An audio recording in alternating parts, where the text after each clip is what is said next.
Bonjour à tous et bienvenue sur BD & Co. Aujourd'hui, on est parti pour le jour 15 du challenge d'octobre et le thème du jour, c'est la BD dont j'attends le plus la sortie. Pour ce faire, je vous ai sélectionné 3 BD parce qu'il y en a 2 qui sont soit sortis il y a peu de temps, soit qui vont sortir dans quelques jours.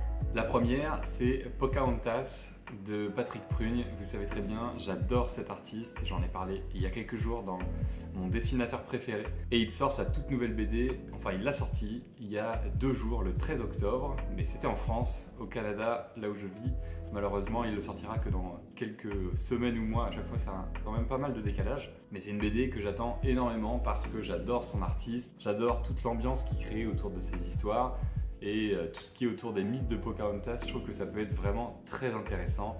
Et puis comme d'habitude, son livre va forcément être un sorte de chef-d'œuvre en même temps puisque c'est de la peinture qui est vraiment tout le temps magnifique. Donc c'est une sortie que j'attends beaucoup. La deuxième BD dont j'attends énormément la sortie, c'est La Dernière Reine de Jean-Marc Rochette. Je vous avais parlé du Loup de Jean-Marc Rochette il y a aussi quelques jours.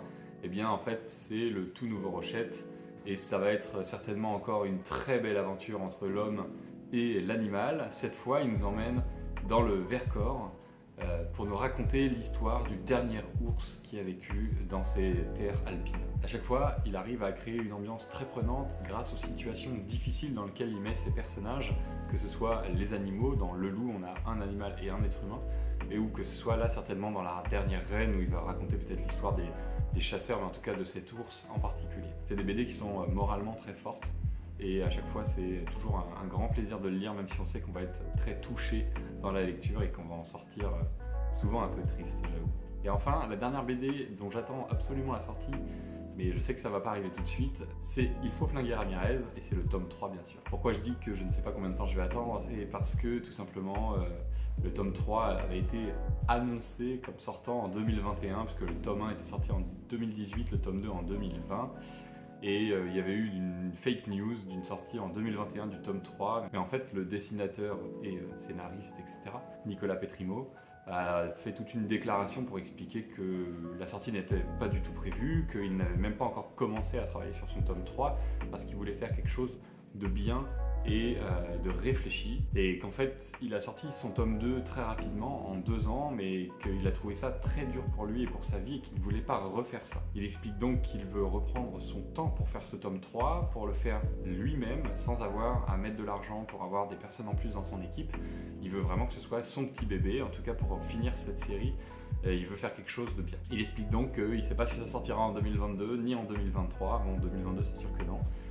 Et 2023, on n'a aucune nouvelle pour le moment. C'est un artiste qui est assez jeune et lorsque son premier tome de Il faut flinguer Ramirez est sorti, ça a vraiment été un peu à la mode blockbuster. Lui, il explique que quand il a fait son tome 2, il l'a fait super vite, mais tout en mettant quand même suffisamment de temps pour faire un livre dont lui, il était fier, et que en fait, ça l'a complètement chamboulé et qu'il ne veut pas faire ça pour le tome 3. Donc je ne sais pas combien de temps on va attendre, mais c'est une sortie que j'attends énormément, c'est une série que j'adore, que ce soit au niveau des dessins, au niveau de l'histoire, Tom à l'aspirateur, je trouve que c'est génialement fait, il y a beaucoup d'humour, beaucoup d'action, et on retrouve plein de petites notes qui rappellent des histoires sur internet, par exemple avec les fausses pubs dans la BD, enfin c'est génial, quand on a une belle culture du web, je trouve que c'est une BD qui est incroyable. Voilà donc les 3 BD que j'attends le plus. À vous maintenant de me dire en commentaire les BD que vous attendez le plus, soit sur les prochains mois, soit sur les prochaines années. Je vous laisse mettre un j'aime si vous avez apprécié ma vidéo. Et bien entendu, vous abonner et activer la cloche pour suivre mon contenu. Sur ce, c'était BD & Co. Je vous dis à demain. Bye.